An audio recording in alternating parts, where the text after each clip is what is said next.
Fleet Commander Zephyros had commanded hegemony punishment expeditions for over 3 centuries. He had witnessed the submission of 47 different species and had personally overseen the pacification of 12 worlds that had dared to resist. But as his fleet approached the blue world called Earth, he felt something he had never experienced before: uncertainty. "Commander, we are receiving continuous transmissions from the human world," his communications officer reported. "They are still broadcasting their refusal message." Zephyros studied the tactical displays showing Earth's defensive positions. 200 hegemony ships approached the system, enough firepower to crack a planet's crust. It should have been a routine operation: arrive, demonstrate overwhelming force, accept the terrified apology, and depart with the first tribute shipment. Instead, the humans had arranged their primitive ships in defensive formations. Their orbital stations bristled with weapons.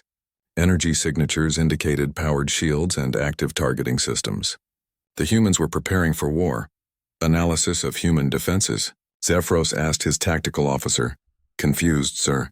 Their ship designs are inefficient by our standards, but they show remarkable innovation in weapons placement and energy distribution. More concerning, their formations suggest tactical thinking we haven't encountered before." On Earth, Colonel Li Jinwan stood in the command center of Orbital Defense Station Alpha, watching the alien fleet approach. His tactical displays showed ship movements that followed predictable patterns. The hegemony was treating this like every other pacification operation they had conducted. "They're coming in tight formation," he reported to Admiral Song. "Heavy ships in front, support vessels behind, escort fighters in standard protective screens. They're not adapting their approach for an opponent that might actually fight back." Song's voice crackled through the communication system from Earth Command. "Proceed with Operation Mosquito. Show them what human tactical thinking looks like." Jinwan smiled grimly. Human military history was filled with smaller forces defeating larger ones through unconventional tactics. The hegemony had size and firepower, but they had never faced an enemy that specialized in asymmetric warfare. "All units, execute harassment protocol," Jinwan ordered. Earth's defensive fleet didn't engage in traditional battle formations. Instead, individual ships and small squadrons began hit-and-run attacks on the edges of the hegemony formation. They would appear suddenly, strike at support vessels, and disappear before the main fleet could respond. Commander Zephyros watched his neat formation dissolve into chaos as human ships struck from unexpected angles. "What are they doing?" he demanded. "Unknown, sir. Their attack patterns don't match any recorded tactical database. They're ignoring our heavy ships and targeting logistics vessels instead." This was humanity's first lesson to the galaxy. Sometimes the best way to fight a larger enemy is to refuse to fight the way they expect. Dr. Park Minji, monitoring communications from her station in Seoul, intercepted increasingly frantic hegemony transmissions. They're requesting reinforcements and tactical analysis from Hegemony Command. Their field commanders have never dealt with guerrilla tactics. Meanwhile, Captain Kim Woo-jin was witnessing something unprecedented from his position near the Ketha system. The purple-skinned beings who had been loading tribute shipments for the hegemony had stopped working. "Earth Command, you need to see this," Woo-jin transmitted. "The Kethans have received our broadcast. They're not fighting yet, but they're not cooperating either. Tribute collection has ground to a halt." Similar reports arrived from across the galaxy. Agent Oyuna, operating from a hidden monitoring post in hegemony space, reported systematic disruptions in tribute operations. Species that had paid tribute for thousands of years were suddenly experiencing technical difficulties and administrative delays. "Spreading," she reported to Earth. "Every species that heard our broadcast is finding ways to resist without openly declaring war. The hegemony is facing galaxy-wide passive resistance for the first time in their history." General Kwon Seojin, coordinating with emerging resistance movements, found himself overwhelmed with secret communications. Underground networks that had operated in shadows for millennia were suddenly requesting tactical support, and strategic guidance were receiving technical specifications from 17 different resistance cells. Seojin reported to Admiral Song. "They're sharing weapons designs, ship blueprints, and intelligence about hegemony operations. Some of these civilizations have technologies we haven't even imagined." The exchange was mutual. Earth shared its innovations in guerrilla tactics, asymmetric warfare, and resistance organization. Human military doctrine, developed through 5,000 years of successful rebellions, spread across the galaxy like wildfire. Back in Earth's orbital space, Colonel Jinwan was proving that human tactics could neutralize superior firepower. His forces had destroyed or disabled 30 hegemony support ships while losing only 6 human vessels. Commander Zephyros was learning a harsh lesson about the difference between conquering submissive civilizations and fighting a species that specialized in warfare. Recall all ships to defensive positions, he ordered. Request immediate tactical consultation from Hegemony Command. The request for help was unprecedented. Hegemony fleet commanders were expected to handle pacification operations without assistance. The fact that Zephyros needed advice revealed how completely unprepared the Hegemony was for actual combat. Dr. Bei Yunsu, analyzing Hegemony communications, detected something that shocked her. They're arguing among themselves, she reported. Different Hegemony commanders are blaming each other for the situation. Their command structure is fracturing under pressure. This was humanity's second lesson to the galaxy. An empire built on fear becomes vulnerable when that fear is challenged. President Yoon Hana addressed the world during the battle's third day. The Hegemony's strength was an illusion maintained by the submission of their victims. When we refused to submit, their weakness became apparent to everyone watching. Captain Wu Jin transmitted urgent updates from deep space. Multiple star systems are now in open revolt. The Vorthan Confederation has declared independence. The Stellar Assembly has stopped tribute shipments and is requesting human tactical advisors. On Earth, Engineer Choi Min-jae worked frantically to support the spreading rebellion. We're sharing defensive technologies with 43 different resistance movements. Some of their innovations are incredible. We're learning as much from them as they are from us. The galactic situation was developing faster than anyone had anticipated. Hegemony forces were spread across thousands of systems, but they had never needed to maintain actual military control before. They were tax collectors and bureaucrats, not soldiers. Admiral Song coordinated Earth's expanding role in the galactic uprising. We're not just fighting for our own freedom anymore. We've become the catalyst for universal liberation. Commander Zephyros made a desperate decision on the 5th day of the battle. Unable to break through Earth's defenses and facing rebellion across his communication networks, he authorized the use of planet-killing weapons. Sir, that will violate the Hegemony's own regulations, his weapons officer protested. Destroying inhabited worlds is reserved for extreme circumstances. These are extreme circumstances, Zephyros replied. If we don't stop this rebellion here, it will spread across the entire galaxy. But when Zephyros attempted to fire the planet killer, something unexpected happened. His weapons officer refused the order. So did his tactical officer. So did the commanders of 12 other ships in his fleet. For 50,000 years, Hegemony forces had never questioned orders because they had never been asked to commit obvious atrocities against civilians.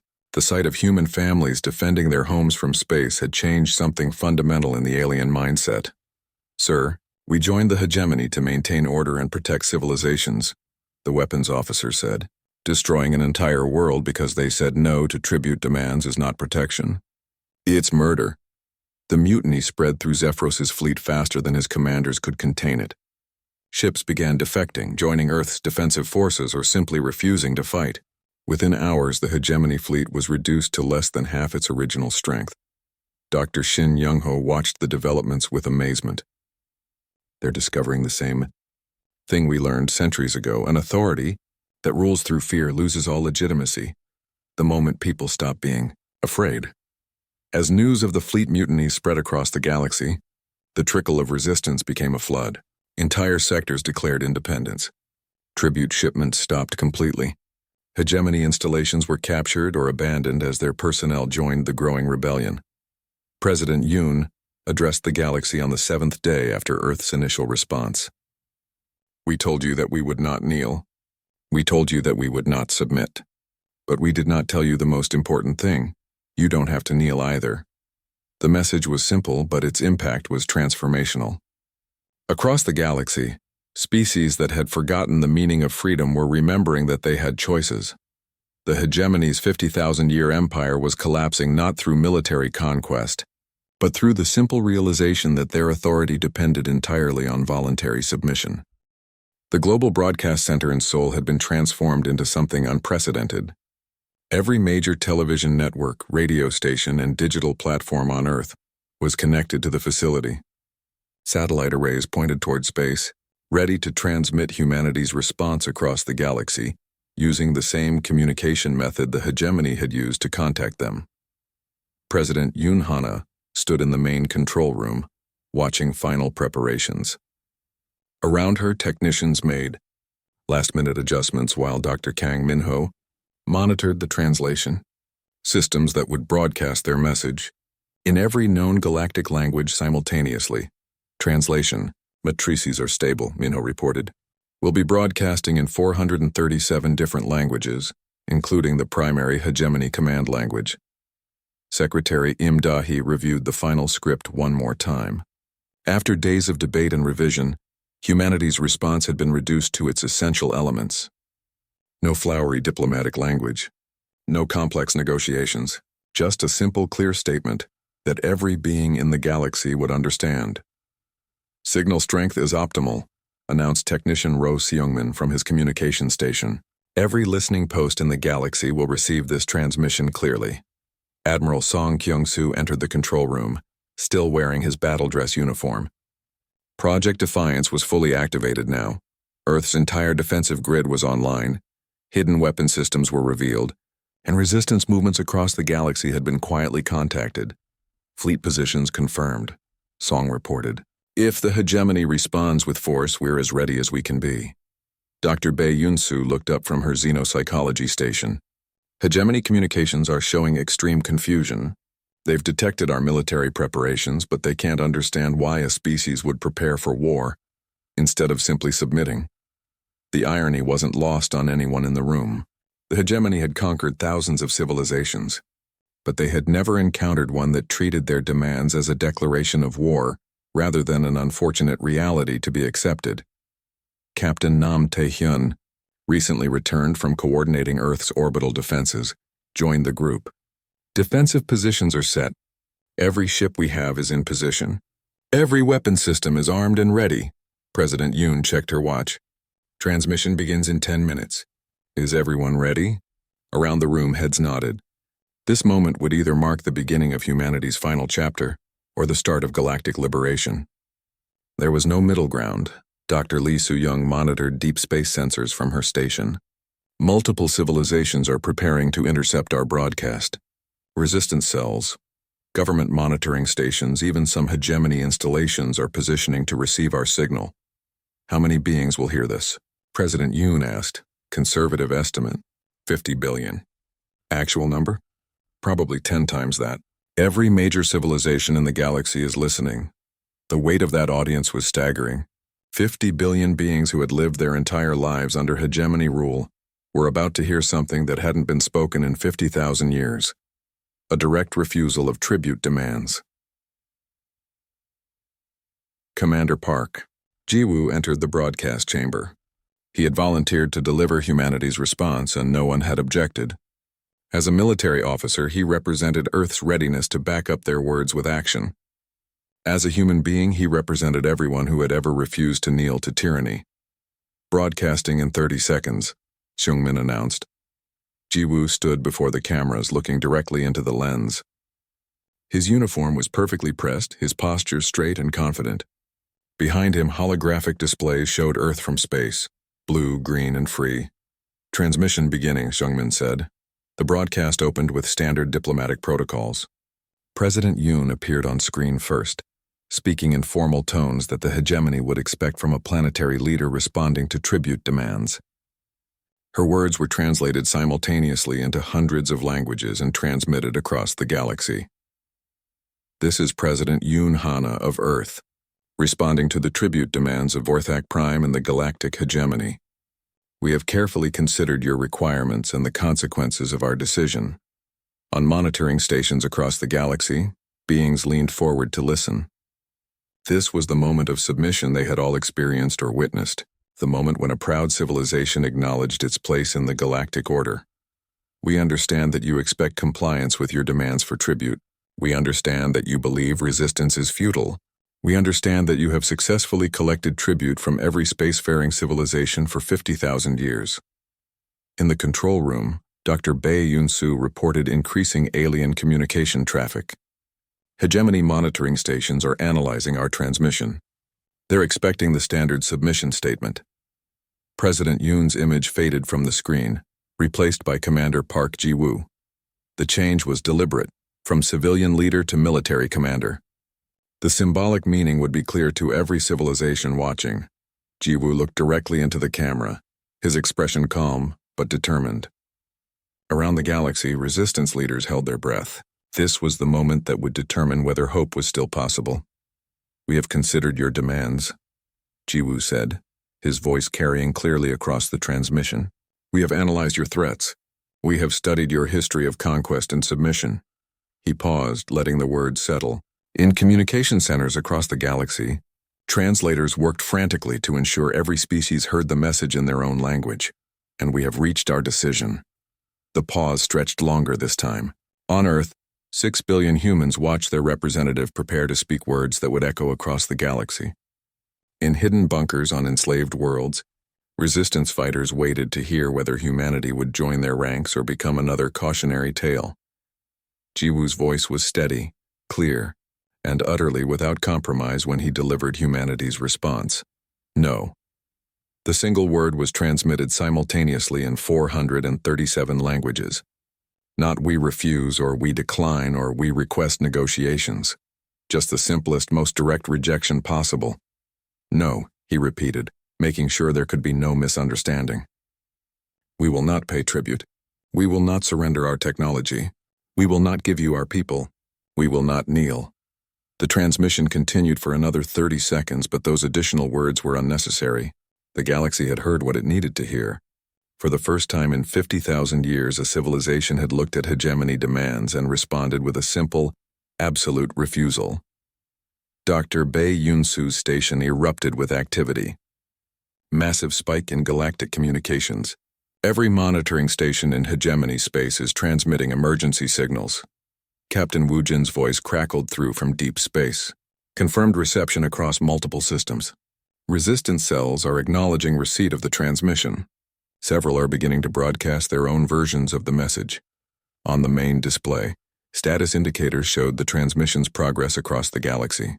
Planet after planet, system after system, the signal propagated outward at the speed of light, carrying humanity's defiance to every corner of known space. Hegemony response fleets are mobilizing, Admiral Song reported, but they're showing confusion in their movement patterns. They don't have established protocols for this situation. President Yoon smiled grimly. They've never had to develop protocols for defiance because no one has ever defied them. For 72 continuous hours, Earth's transmission arrays broadcast the message on repeat. No echoed across the galaxy in hundreds of languages, ensuring that every being capable of receiving signals would hear humanity's response. Dr. Shin Young-ho monitored cultural analysis stations across allied worlds. Preliminary reports suggest massive psychological impact. Species that have never questioned hegemony authority are beginning to ask why one species gets to say no when they couldn't. The response from enslaved civilizations was swift and dramatic. Coded transmissions began arriving from resistance movements that had been dormant for centuries. Technical specifications for weapons and ships were secretly shared. Some civilizations began subtle acts of defiance, missed tribute quotas, delayed shipments, mysterious technical failures. On the 4th day after transmission, Captain Nam Tae-hyun reported from Orbital Command. Hegemony advance fleets are approaching Earth, estimated arrival in 6 days. The galaxy would soon learn whether humanity's no was backed by the ability to make it stick. But for the first time in 50,000 years, the question wasn't whether a species would submit to hegemony demands. The question was whether the hegemony could force submission from a species that had never learned how to kneel. Across the galaxy, that simple word, no, became a symbol of hope that many civilizations had forgotten was possible. The United Nations Global Assembly had never seen anything like this. Representatives from every nation on Earth sat in stunned silence as President Yoon Hana walked to the podium. Above her, holographic displays showed the alien tribute demands in stark detail. The numbers were impossible to ignore.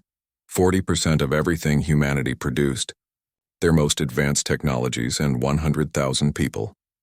23 days ago, we learned we are not alone in the universe, President Yoon began. We also learned that the universe is not the place of wonder and exploration we hoped it would be. It is ruled by an empire that has enslaved every intelligent species for 50,000 years. Dr. Kang Minho sat in the observer section, watching world leaders struggle with the magnitude of the decision before them.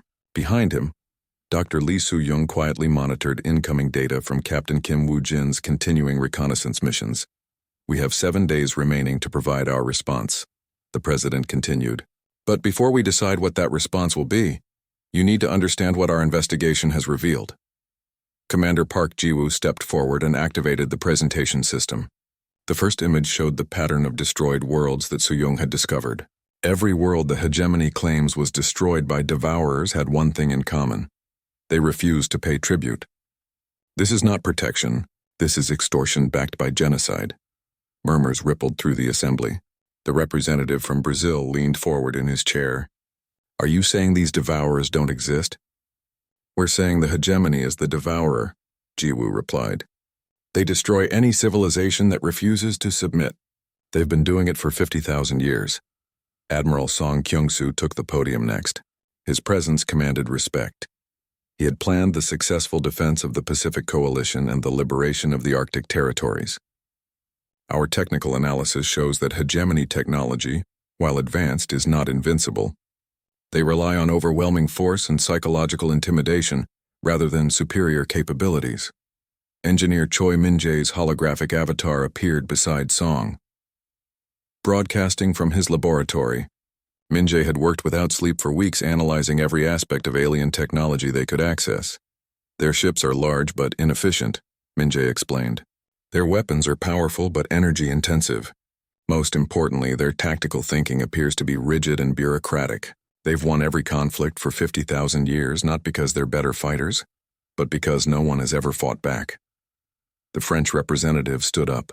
That's all very interesting, but the reality is we have 7 days to avoid the extinction of our species. Even if their technology isn't perfect, they have thousands of ships and 50,000 years of experience conquering civilizations. Dr. Shin Young-ho approached the podium with calm determination. His research into human resistance movements had become crucial to understanding their options. That 50,000 years of experience is actually their weakness, he said. They've never faced a species that fights back from the beginning. Every civilization they've conquered submitted first and then tried to resist later, after they were already under hegemony control. He activated a new display showing human historical data. Humans are different. We have never successfully maintained unified global control for more than a few decades. We resist authority instinctively.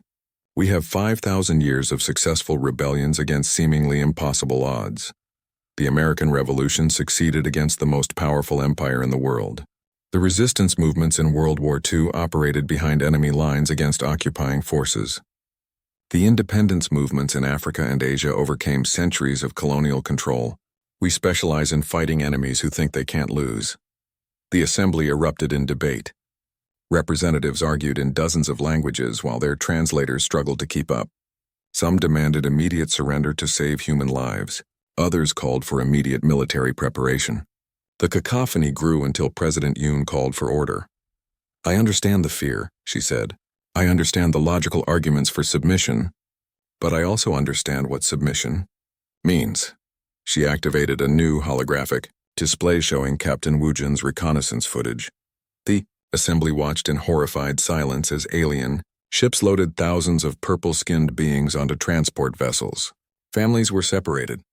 Children cried as they were taken from their parents. The beings showed no resistance, just the blank acceptance of a species that had forgotten how to fight. This is what tribute looks like, President Yoon said quietly. This is what they want to do to us. 100,000 humans taken from their families, sent to work in alien factories and mines until they die. And that's just the beginning. She paused, letting the weight of the images sink in. The hegemony expects us to choose between submission and extinction. But there is a third option that no species has tried in 50,000 years. Victory. Admiral Song returned to the podium. Project Defiance is ready for your consideration. We can mobilize every ship, every weapon, every defensive system on Earth within 6 days. We can coordinate with resistance movements on other worlds. We can share our technological advantages and tactical knowledge with civilizations that have been waiting 50,000 years for someone to fight back. The risk is enormous, Song continued. We could lose everything. But if we succeed, we don't just free humanity. We free the galaxy. Secretary Imda He, Earth's chief diplomatic coordinator, stood to address the assembly. Her team had been working on the formal response to the hegemony's demands. Whatever we decide today will be heard across the galaxy, she said. Every enslaved civilization will intercept our transmission. Every resistance movement will analyze our words. This isn't just a response to the hegemony. It's a message to every being in the galaxy who has forgotten what freedom looks like. The debate that followed lasted 18 hours. Representatives argued, negotiated, and struggled with the most important decision in human history. Some pointed to the technological gap between Earth and the hegemony. Others emphasized humanity's history of successful resistance against overwhelming odds. Dr. Bae Yunsu, monitoring alien communications, provided regular updates on hegemony confusion. They're still trying to understand why we haven't responded yet.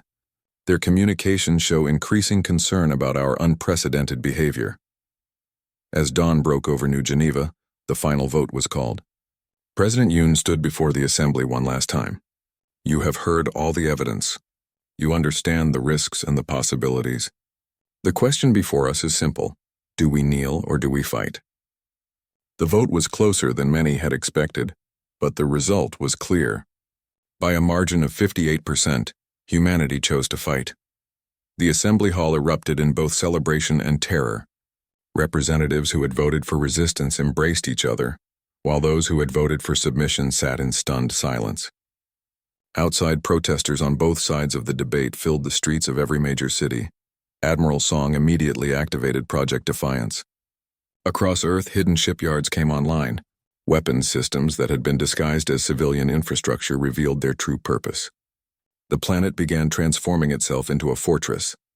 Dr. Kang Min-ho worked with Secretary Im Da-hee to craft humanity's response. The message needed to be simple enough for every species in the galaxy to understand, but powerful enough to inspire 50,000 years of dormant resistance movements. How do you tell an entire galaxy that the age of slavery is over? Da-hee asked. Min-ho looked at the translation matrices he had prepared, ready to broadcast humanity's response in every known galactic language simultaneously. You tell them the truth. You tell them that there's finally a species that remembers how to say no. As the final preparations began, Captain Wu Jin transmitted a message from deep space. Resistance cells on dozens of worlds had detected the increase in human military activity. They were waiting to see what Earth would do next. The galaxy had been ruled by fear for 50,000 years. In 6 days, humanity would broadcast their response to that rule. Whatever happened next would either end in humanity's destruction or the beginning of the greatest liberation in galactic history. The vote had been cast. The decision was made. Now came the hard part, proving that a species could choose freedom over survival and win.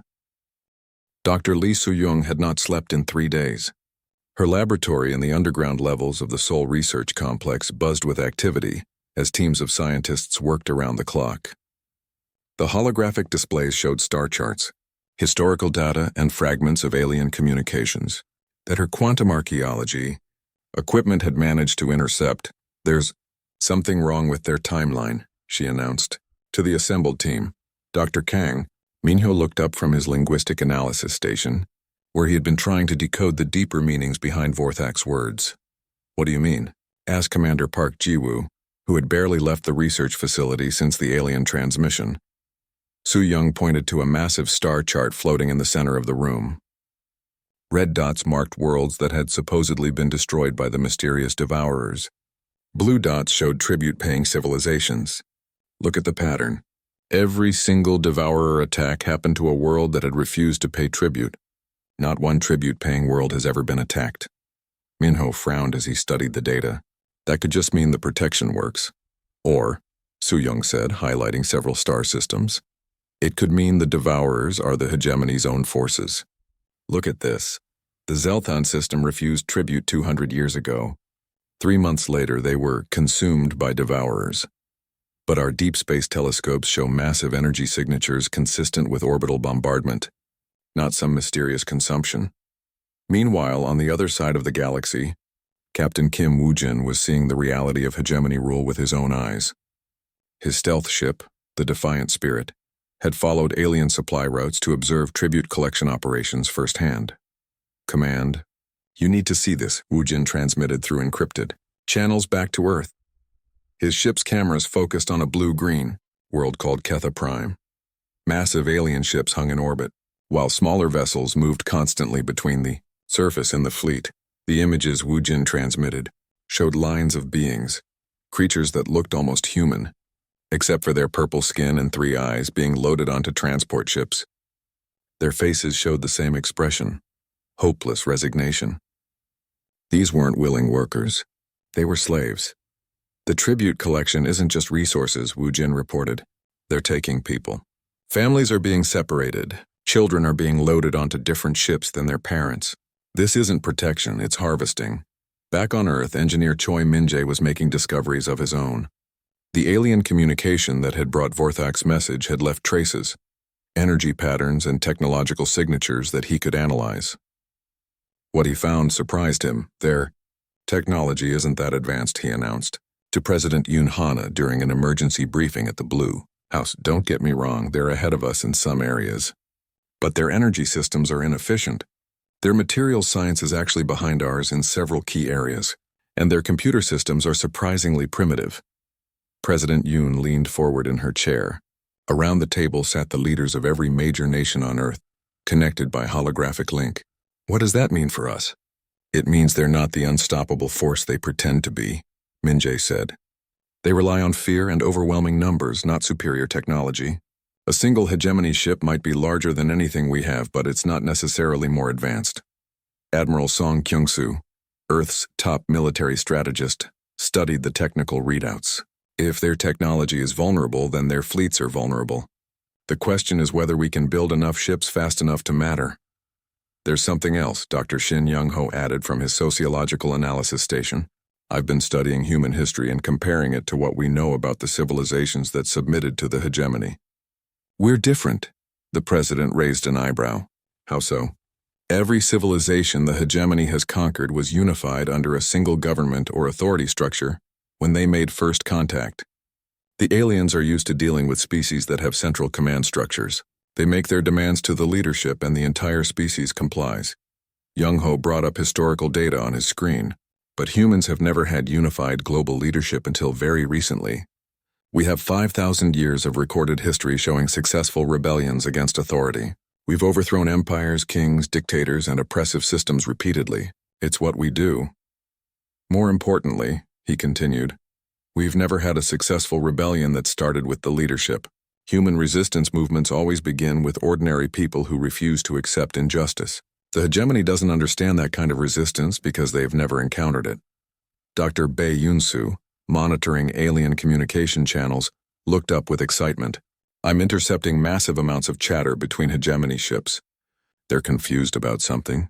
The word unprecedented keeps appearing in their transmissions. Unprecedented how? Jiwoo asked. They've never had a species take 30 days to respond to a tribute demand. Most civilizations submit within hours or days.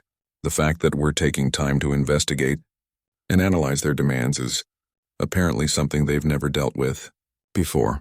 President Yoon stood and walked to the window overlooking Seoul.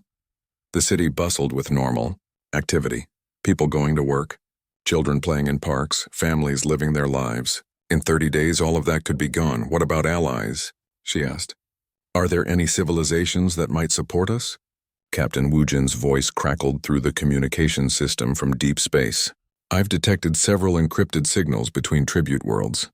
They're using old communication methods the hegemony doesn't monitor. There's definitely an underground resistance network, but they're terrified to act openly. Soo-young pulled up her analysis of the Devourer attacks again. I think I know why they're terrified. Look at this pattern. Any world that shows signs of organizing resistance gets attacked by Devourers within months. The hegemony has been systematically eliminating potential rebel leaders for 50,000 years. But they've never eliminated an entire species that was ready to fight back from the beginning, Young-ho pointed out. They've always picked off individual resistance movements after the species had already submitted. They've never faced organized resistance from day one. Minho finished his linguistic analysis and looked up grimly. There's something else. The way Vorthak spoke to us, he wasn't just delivering demands. He was performing a ritual. The exact phrasing, the ceremonial appearance, the systematic display of power. It's all designed to create psychological submission before the tribute demands are even made. Psychological warfare, Admiral Song observed. They break a species' will to resist before the fighting even starts. Exactly. But here's the thing. Their psychological approach assumes we'll react like every other species they've encountered. They assume we'll be intimidated by their history of success, their technological displays, and their threats. President Yoon turned back to the room. And will we be? The room fell silent as everyone considered the question. Outside, Seoul's lights twinkled in the evening darkness. Across the planet, 6 billion humans went about their daily lives, unaware that their freedom hung in the balance. Ji-woo spoke first. We have 27 days left to give them an answer. What kind of answer are we prepared to give? The president asked. The silence stretched longer this time. Everyone in the room understood that they were potentially deciding the fate of not just humanity, but every enslaved civilization in the galaxy. The weight of that responsibility was almost unbearable. But as Dr. Shin Young-ho had pointed out, humans had a long history of bearing unbearable responsibilities and finding ways to fight back anyway. The morning sky above Seoul was clear when everything changed forever. Dr. Kang Min-ho stood in the first contact center, watching his coffee grow cold as red warning lights flashed across every screen in the room. After decades of listening to space for alien signals, they had finally received one. The problem was nobody had expected it to arrive like this. The massive holographic projector in the center of the room hummed to life. A figure appeared, tall, gray-skinned, with 4 arms and eyes that seemed to look through everything they saw. The alien wore what looked like ceremonial robes covered in strange symbols that hurt to look at directly. I am Vorthak Prime, tribute collector of the Galactic Hegemony, the figure said. Its voice was cold and mechanical, translated perfectly into Korean by systems Minho didn't even know existed. Your species has achieved faster than light travel. You will now learn your place in the natural order. Commander Park Ji-woo stepped forward, his military uniform crisp despite being called from sleep at 4 a.m. He had served in 3 different wars, but nothing had prepared him for this moment. The alien continued speaking as if humans were children being given basic instructions. For 50,000 years, the hegemony has maintained peace across this galaxy. We protect lesser species from the devourers, ancient beings that consume entire worlds. This protection requires payment. You will provide tribute. Holographic images filled the air around them. Minho saw star maps showing thousands of worlds, each marked with symbols he couldn't read. Ships the size of cities moved between planets, carrying cargo that gleamed like precious metals. Millions of beings from dozens of different species worked in massive factories and mining operations. These are civilizations that understand their role, Vorthak said, gesturing to the images. They provide what is required. They survive and prosper under our protection. Those who refuse. The images changed to show burning worlds and empty star systems. The devourers find them eventually. Ji-woo felt his hands tighten into fists. The alien spoke about destroying worlds like someone discussing the weather. Around the room, scientists and military personnel watched in stunned silence as humanity's first contact with alien life turned into a protection racket. Your tribute requirements are simple, Vorthak continued. New holographic displays showed Earth's continents with detailed resource breakdowns. 40% of your annual production, metals, energy, food, manufactured goods, complete technical specifications for all your technologies, and 100,000 of your people for our labor forces. Minho's translator earpiece crackled as alien text appeared alongside the images. The numbers were staggering. 40% of Earth's entire production would mean widespread shortages, economic collapse, and possibly famine. The technological demands would leave humanity defenseless, and 100,000 people. You have 30 of your days to begin compliance, the alien said. Failure to meet these requirements will result in pacification protocols. Your military forces will be eliminated, your industrial capacity destroyed, and your population reduced to sustainable levels for tribute collection. The hologram showed Earth from space, peaceful and blue. Then it changed, showing the same world covered in gray structures and orbital installations. Cities had been replaced with industrial complexes. Green areas were gone, replaced by mining operations and factories. Do not consider resistance, Vorthak added, and for the first time something like amusement entered its voice. In 50,000 years, no species has successfully opposed the hegemony. Your technology is primitive. Your numbers are small. You have no allies among the galactic civilizations because they all serve us willingly. More images appeared. Massive fleets of alien ships, weapons that could crack planets, space stations the size of moons. The hegemony's power seemed endless. Every world, every species, every civilization knelt before them. Your response is expected within 30 days, the alien repeated. Send your reply through the same communication method that brought this message to you. Make the correct choice. The hegemony is patient with new species, but our patience has limits. The hologram flickered and disappeared, leaving the room in sudden darkness. Emergency lighting kicked in, bathing everything in red shadows. For a long moment, nobody spoke. The magnitude of what they had just witnessed was too large to process immediately. Dr. Lee Soo-young, the quantum archaeologist who had been called in to witness first contact, was the first to break the silence. Did anyone else notice that they knew exactly how much we produce? Our population numbers? The locations of our military bases? Minho nodded grimly. They've been watching us for a while. This isn't first contact for them. It's a business transaction they've done thousands of times before. Jiwoo walked to the main display and began pulling up Earth's defense networks. 50,000 years, he said quietly. They've been doing this for 50,000 years. Every species they encounter becomes a slave civilization.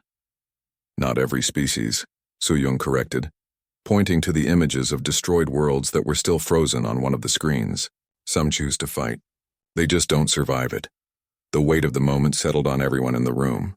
Humanity had reached for the stars and found them already claimed by an empire built on fear and extortion.